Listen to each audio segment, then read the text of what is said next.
Welcome in, everybody. Welcome into Green Dot Daily, Action Network's daily show. We come to you live at noon Eastern every weekday. You can find us, of course, where you found us now, the Action YouTube page, also over in the Action app, and we are also streaming live on Action Network HQ on Twitter. We are presented by BetMGM, a fully loaded program. We'll get to that momentarily in terms of what we are discussing today on the show. Green Dot Daily, again, presented by BetMGM. Use bonus code ACTION50 when signing up to get a risk-free bet up to $1,000.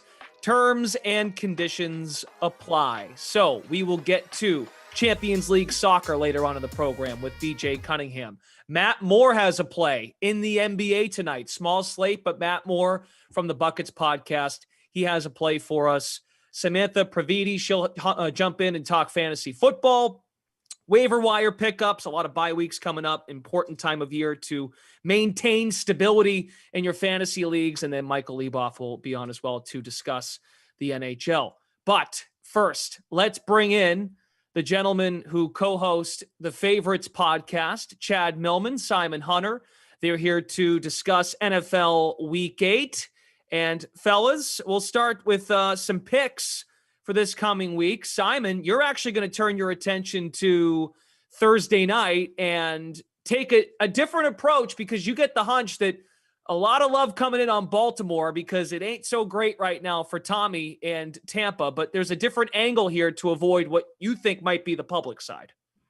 Yeah, I'm just going to keep it simple. Just keep riding this Ravens first half trend. We talked about it coming into the year. There's something going on with this Ravens team where they let teams back in the second half, but the first half, they usually always keep it close or at least win by 3, right? So last week they were down to the Browns. I don't know, I think it was 13-6 or 10-6, came back down the field, scored a last second touchdown in the first half to, again, push the first half and hit it on the money line. I just got to keep riding the trend of the Ravens. So to me, right now, BetMGM, you can get it at -0.5. You can even get the money line if you choose at -115. That's just really great value against a Buccaneers team that it's going to be the trap of the week. Like me and Chad are going to talk about on the show today. Go back to last year on a Thursday night. What happened? The Ravens went down to Florida, played a Miami team that I think they had lost 6 straight at the time. Were big favorites. Got completely demolished by that Miami team down there. So we've seen the history with Lamar going down to Florida, his home state, just not performing well. Fishy line. Again, I make it -3 for the Ravens. It opened, I believe, at -1, went up to maybe 1.5. Just been bouncing in between there. I'll stay away from that, right? Just because we've seen what's happened to the Ravens letting teams back into it. I'll just keep riding the trend of Lamar first half. He's just an animal. Take that first half spread. Okay, we'll see what Gus Edwards looks like in the running game for Baltimore. But yeah, nothing encouraging from Tampa, at least starting these games. At least they have been able to score some points later on. Not many, but yeah, the starts to these games haven't been very good for Tampa. So I would imagine that's another angle too. Yeah, exactly. Again, they've trailed out of 5 out of 7 games in the first half this season. The games they have led, I believe it was Carolina and then week 1 when Dak got hurt. So they just haven't performed well against a lot of these different teams.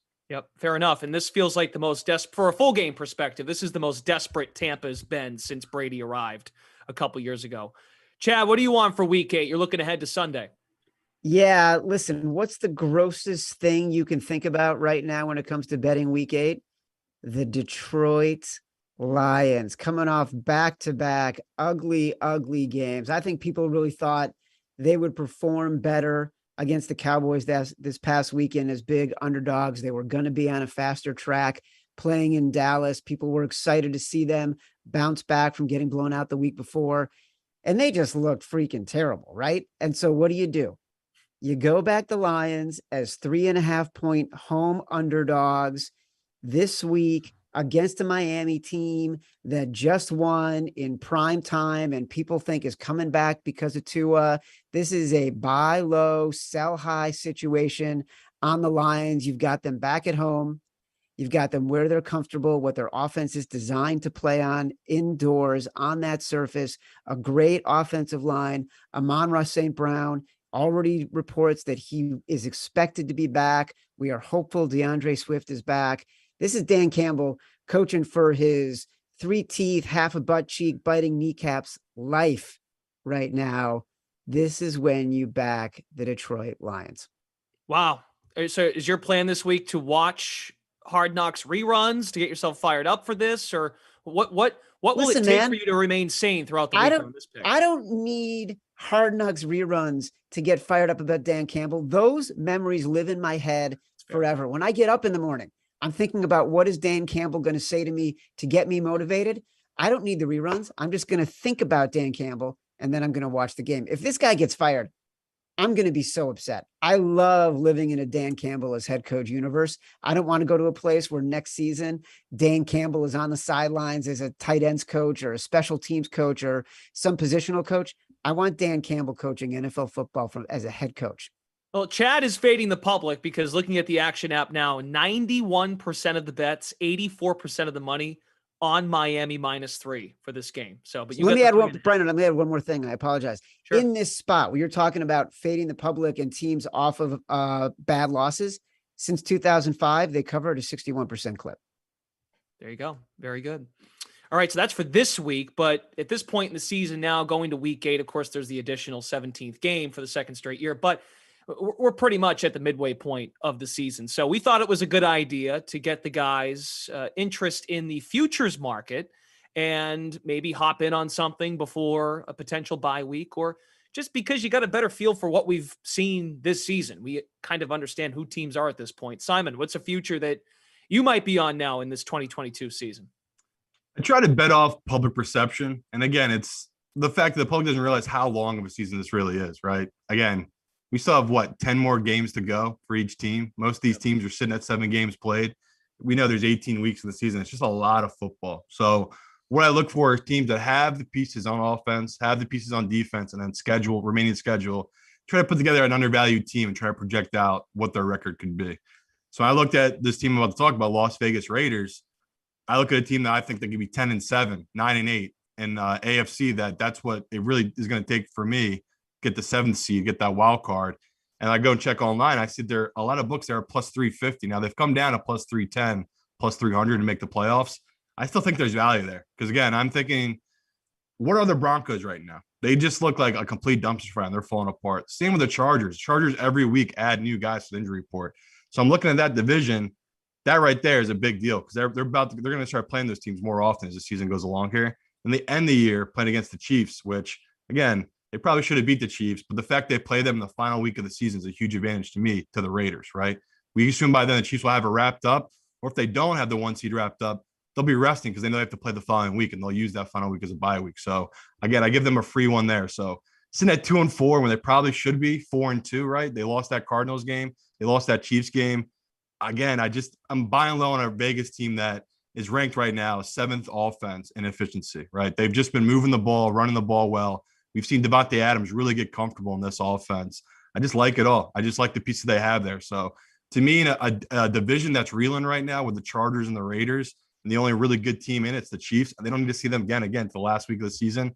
That's just good value if you can get a plus 300 or above right now for the Raiders to make the playoffs. What jumps out to me too is of all their losses, they've all been within 1 score. They've been in all of their games, right? So compared to other teams that might be 2-4 or even 3-4 through 7 weeks of the year. So good look. And the Raiders, just when August ended before the season began, they were plus 130 to make the playoffs. So you're getting a better number at this point. And maybe they've sorted out some things after a bye and then a win against Houston. Chad, where are you looking on the futures market in entering week 8? All right. So full disclosure, my Action Network hoodie twinsy brother, Simon, got into the script before I did.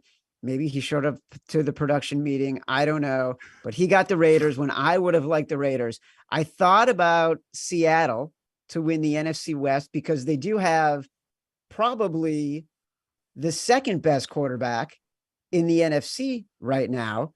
And then I decided to go with the first best quarterback in the NFC, Jalen Hurts, to win MVP. Look, I know you could have had him at 50-1 before the season started. It's now down to about 5-1. But the two people ahead of him right now, Josh Allen and Patrick Mahomes, those guys are going to be fighting it out in really challenging games in their conference. The Eagles don't play anybody with a winning record until the first week of December, and that's Tennessee. And by then, Tennessee might have a losing record. So really, you're not talking about a ton of competition for a team that is already undefeated, that is playing an offense that caters perfectly to Jalen Hurts' skill set. So if I can't have the Raiders, which I love, I will take Jalen Hurts at 5-1. Okay, good stuff. I mean, yeah, the schedule it's unbelievable what the Eagles have. And even some of their tougher games against tougher quarterbacks, they're all at home. Like that Titans team is feisty, home game. Green Bay with Aaron Rodgers, that's a home game.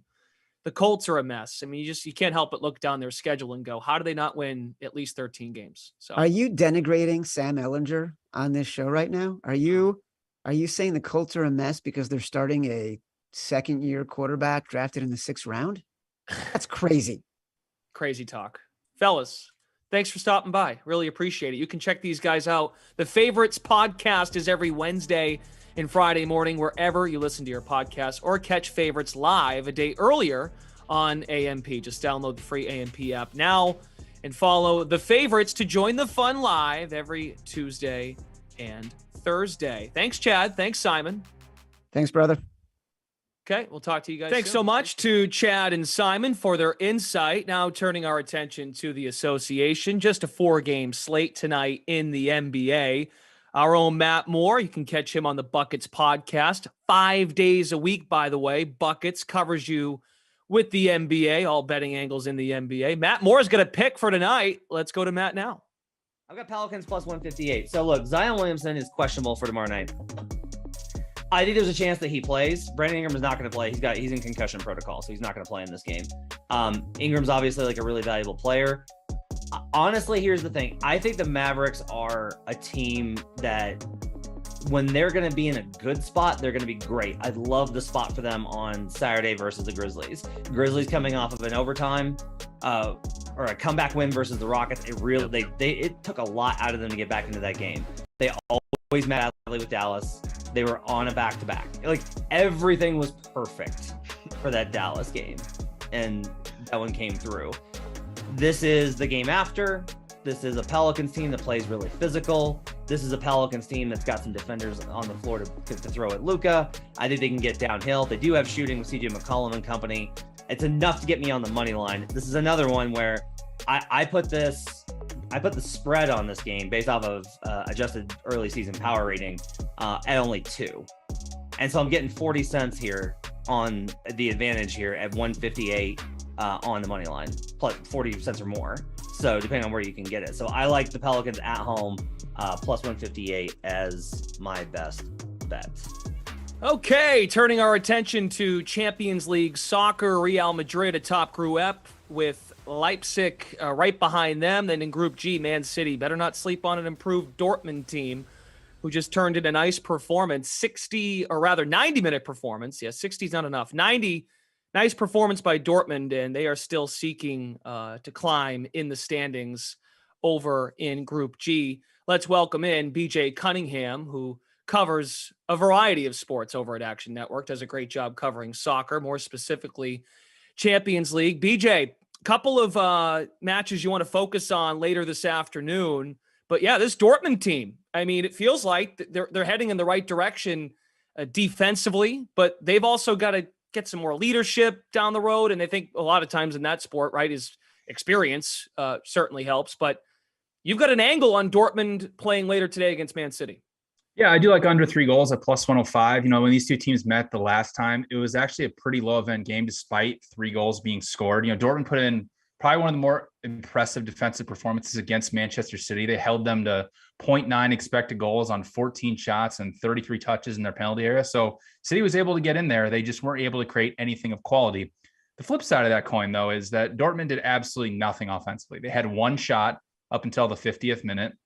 City had a field tilt of 84%. They basically just pinned Dortmund in their own final third. And Dortmund, the problem is how you get at the City team is you need guys who are quick and can get in behind City's back line. Right now, Dortmund has Anthony Modesta at striker. He's a big striker who plays well in the air. He's not too fast getting in behind defenses. So they don't really have the type of offense that really can threaten City's back line.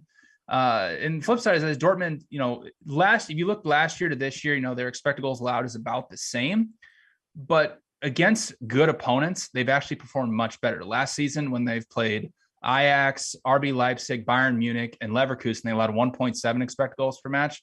Well, this season they've played Bayern, they've played RB Leipzig, they've played Leverkusen, and they've obviously played Manchester City. And they've only allowed 5.3 expected goals in those 4 matches. And they've held both Bayern Munich and City under 1 expected goal. So the defense is well improved now that they have Niklas Sule and Nicholas Schlotterbach back there on the back line. So I'm thinking we're going to have another low event type match here. Dortmund, there's some weird game theory stuff going on here. Dortmund is in second place, and they're 5 points behind City. A draw confirms that they'll be in the round of 16 because they have the tiebreaker over Sevilla, and all they would need is a draw against Copenhagen on the road if Copenhagen were to beat Sevilla today. If they try to go for this and they end up losing, they open the door for the final day where City has already clinched the group. They're playing a bunch of backups against Sevilla, where Sevilla can maybe beat City, and then Dortmund has to get a result against Copenhagen. So, and the flip side of that is City all they need is a draw, and they've won the group. So I'm not so sure that these teams are going to be that aggressive in trying to go for this thing. So I think we're going to see these guys maybe just pass the ball around quite a bit and have it be low event like the last time. So I do think there is some value on under 3 goals at plus 105. Okay. And there's urgency too, BJ, over in Group F. We talked about first place, second place a moment ago in Group G. Same case, Real Madrid, a top Group F with Leipzig right behind them. The key here is the line movement. Looking at BetMGM now, Real Madrid at plus 180, Leipzig at plus 138. But what jumped out to you in terms of trying to find an angle on how to bet this match is the line has completely crashed. Why don't you elaborate for us? Right. And well, the reason it's crashed, and what we get a lot of these times, especially in the world of soccer, is what we call motivation lines, especially in the Champions League here. So Real Madrid, all they need is a draw, and they've won the group. Leipzig is all in, they have to win this. So what you see is that lines tend to get inflated towards that. Now, I don't really know who Real Madrid's going to play today. They could play a bunch of backups, and that's why I'm recommending everybody wait until lineups come out and make sure guys like Karim Benzema, Vinicius Jr., Tchouameni, some of their main guys are actually in the lineup. But the reality is that Real Madrid should not be an underdog to RB Leipzig. I mean, Leipzig is having a weird season. They have not been that good in the Bundesliga. They're sitting in around 7th or 8th place. They have underperformed, but the reality is they're a plus 0.65 XG differential per 90 team right now in the Bundesliga. Real Madrid is plus 1.1 in La Liga. La Liga gets a significant jump by UEFA coefficients because it's just a much more difficult league than the Bundesliga is. So if Real, and the biggest thing with RB Leipzig as well is historically over the last 3 or 4 years, they've changed a bunch of managers, but the same problems continue to exist. They are horrible in transition defense. And what Real Madrid does better than anybody is sit back and counter teams with guys like Vinicius Jr., Karim Benzema, and Rodrigo. So I'm not so sure that Real Madrid should be an underdog if they're playing a full strength lineup, and RB Leipzig is going to play incredibly open. So a bet I like, to hedge some risk, and it's a bet that I know my friend Anthony DeBundo does a lot, and I'm going to take a page out of his playbook. It's a plus 0.25, which means you're basically splitting Real Madrid on the pick line and at plus half a goal. So if they draw the match, you'll get half your bet, and if they win it, you'll get both. And if they lose, you lose both. So Real Madrid plus 0.25, which is currently sitting at minus 125. All right, very good. But you're also suggesting if you want to go a different direction, you got to wait it out a bit. You have to wait for lineups here because Real Madrid, I mean, I know they only need a draw. It's not really a look ahead spot for them either. I mean, Leipzig does have Leverkusen on deck in the Bundesliga, which is a big match for them, although they would take the Champions League much more seriously than that match. So the reality is for Leipzig, it's all going to come down to the final inning. It's Shakhtar, no matter really what happens in this match. Okay, so he likes Dortmund, Man City, he likes under 3 goals, and then with the suggestion of waiting just a bit later this afternoon, Leipzig versus Real Madrid. He likes Real Madrid getting plus 0.25. So, and way to give DeBundo some credit there. Of course. I mean, I could not make this bet without giving him credit. He would be all over me. Attaboy. All right, BJ Cunningham, thanks so much for stopping by Green Dot Daily. We'll talk to you soon. All right. Thank you.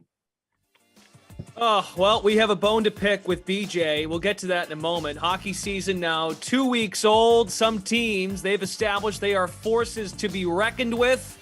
Others looking up from the bottom of the barrel. Sort of. We'll give the Blue Jackets a little bit of credit. We welcome in now Michael LeBoff, who covers the NHL, and he contributes to our soccer coverage at Action Network. Are you okay? That was a slight... I guess I take some of the blame, too. I should have mentioned you, but BJ didn't bring you up. Yeah, I don't know what that was about BJ. Him and I are usually aligned. We both like Celtic today. He convinced me about that bet on Celtic that he gave out on our Wonder Goal podcast and just left me in the dust. So yeah, I'll have a bone to pick with BJ. And as a true Iowa man, he will be apologizing probably for the next 3 months to me for it. That's good. All right. Well, LeBoff, thanks for stopping by Green Dot Daily. A lot of games in the NHL today. We have 10 games to look at. But again, as we highlighted on that graphic a moment ago, we've got some teams that are rolling here in Pittsburgh and Calgary, and then Arizona and Columbus. We'll get to those two teams that are sort of, they're trying to get themselves out of the basement. But looking at Pittsburgh taking on Calgary, Pittsburgh 4-1-1, Calgary 4-1. Looking at the Action app, Calgary's getting all the love. All the bets are on Calgary. All the money's coming in on Calgary. You're going to go the other way. Yeah, on our Line Change podcast, which you can listen to on Tuesdays and Thursdays, my co-host and I, Nick Martin, we talked about how Pittsburgh was, or Calgary was going to take the money in this matchup because Pittsburgh played last night. They played against Edmonton. It was a tough game. They got doubled up by the Oilers. But that means you're going to get a better number on the Penguins. So just sit back and wait. And now it's at plus 150. The Penguins they're a veteran team. I'm not worried about the spot for them. They've got guys like Crosby, Letang, Malkin. Like these guys know how to pace themselves through an NHL season through an Alberta two-step, if you will. And while the Flames are really good and I make them the second best team in the entire NHL, the Penguins are not that far behind on them right now. Do I think that is going to last whole season? Maybe not because of their age profile. But right now, when the Penguins are cooking, they cook. And their 5-on-5 metrics are among the best in the league. They should be able to tilt the ice against a really deep Calgary team. They're one of the teams that can kind of compete with Calgary down the middle of the ice. So this match, sure, Calgary should be favored. The spot is very advantageous to them. We see this all the time in the NHL when a team is waiting for a team at home while the other team is playing a back-to-back. They usually do pretty well. But this line has just got too far. It's closer to plus 130 for me. So I really like the value on Pittsburgh here, plus 150 on the road against the Flames. Okay, very good. Any concerns like lineup wise with Pittsburgh, like because it's the second night of a back-to-back, or is we knew they were going to play their backup goalie Casey DeSmith. Yeah. I'm not a believer in their starting goalie Tristan Jarry. So a lot of times we'll see overreactions to certain goaltenders. There are some where if you're talking about Andrei Vasilevsky of the Lightning and his backup Brian Elliott, when the market moves, it's warranted. But between DeSmith and Jarry, to me, not something that should warrant a 20-cent move or whatever we've seen. So nothing too concerning with Pittsburgh. I do think that even we've shown or we've seen out of this team in the past that even when they drop bodies or in bad spots, like Mike Sullivan's such a good coach, he gets them up. So I really think that they can turn this into a coin flip. Okay. Let's look over now at the Arizona Coyotes and the Columbus Blue Jackets. Once again, we've got two teams, one team from the West, one from the East. You're already smiling. But like the Blue Jackets, they're 3-4. There are a lot of teams that have just 3 wins in the East. So they're not quite bottom of the barrel, but in this case, you actually like Arizona. Yeah. We're talking about the Coyotes. They have every chance to be one of the worst teams we've seen in the salary cap era in the NHL. But that, even if you're going to do that, you're still going to rack up, 45, 48 points. I think 48 is the record from the Colorado Avalanche about a decade ago. So you're going to win games. And if you pick your spots with this team, you're going to get paid off. And like you said, the Blue Jackets, sure, 3-4, but their defense is leaky. They don't have the goaltending to cover it up.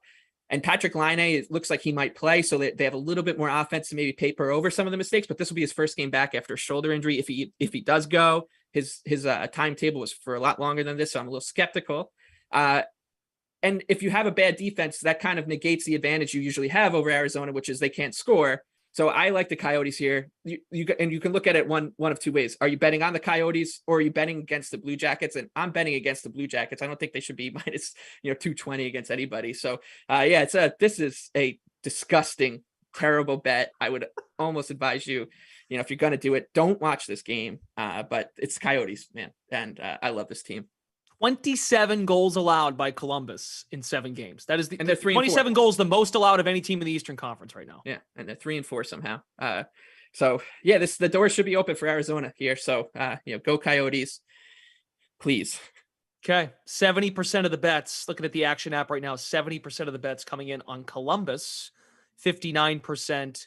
70% of the money, 59% of the bets coming in on Columbus. So once again, you're fading the public over in the National Hockey League.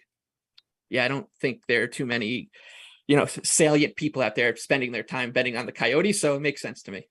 Okay, if you're looking forward to LeBoff's analysis as well as the rest of the crew, check out the Line Change podcast. You can catch those guys Mondays and Wednesdays throughout the hockey season. They will get you covered, and they will provide analysis on any hockey slate going forward. Go Coyotes. And we're now joined by Samantha Previte, who covers fantasy football with Action Network. Samantha, how about that Panthers backfield from over the weekend? They not only as a team stun the Buccaneers, they hold the offense in check, but offensively for Carolina, they piece it together in their first game without Christian McCaffrey. What were your takeaways from seeing Hubbard and Foreman split the reps and put together sort of a passable game plan? Yeah, is it me or are the Panthers doing this tanking thing completely wrong? I thought they were in the midst of this early season fire sale after trading both Robbie Anderson and Christian McCaffrey, parting ways with their head coach and DC. They ended up trouncing the Buccaneers. Much of their production came on the ground thanks to that committee that you mentioned. It was reported after the CMC trade that Foreman would lead the Panthers backfield, but on Sunday morning, Hubbard was listed as the starter, so I was a little confused by that. Foreman ended up having the slightly better day for fantasy, was the RB13 in half PPR, while Hubbard was the RB16. Foreman outtouched Hubbard 17-11 and outsnapped him 27-23. So he had the slight edge in both of those categories. All of this is pretty impressive considering they were going up against the Bucs defense, which ranks 5th in defensive DVOA. Both guys are under 50% rostered in Yahoo leagues, so you may be able to nab one of them off of waivers in this cycle. Moving forward, I do expect this to be a committee. I think I would temper expectations for both, though, because I don't think anyone, including myself, predicted that the Panthers would be up for that entire game. They'd be able to just put things into cruise control. I bet that they're going to be, underdogs for a lot of games coming up this year. If I had to pick one, though, I would have a slight lean towards Foreman. He stepped up last season for the Titans when Derrick Henry went down and was the RB8.5 PPR after Tennessee's Week 13 bye. So both guys are worth adding based on volume and matchups. Carolina does face Atlanta twice in the next 2 weeks. Yeah, I'm fascinated to see how this plays out, especially with the trading deadline the following week. I'm not saying Carolina's going to get the Christian McCaffrey package for one of these guys, but maybe if someone's willing to get silly and give up something to get some running back depth, we just saw the Jets do it. Go get James Robinson. That was a conditional pick. Not all that much to give up, but if a team that's contending wants to give Carolina some draft capital, maybe they'll invest. But you said it. You think it remains a committee. Do you at all think, though, they got the Falcons twice over the next three, a reputable Bengals defense? Could this just be a week-to-week thing where Carolina looks at it and says, we're going to utilize whichever running back we feel best? I mean, they both ran similar routes as well in the passing game. You mentioned the snap count, but even the routes in the passing game were similar. Yeah, I think it's going to be a bit of a headache. Like I said, I think it's going to be lower volume than last week, just because I don't think that the game scripts will favor the run that much. So I'm going to expect that, in the right matchups, there'll be kind of fringe running back threes. So it's more of like a depth add. If you really do need someone, you need someone in a bye week, for instance. I feel fine starting them, for instance, against Atlanta, but I don't think that they're like rest of season heroes, like a Kenneth Walker, for instance. Like they're not going to save your fantasy team.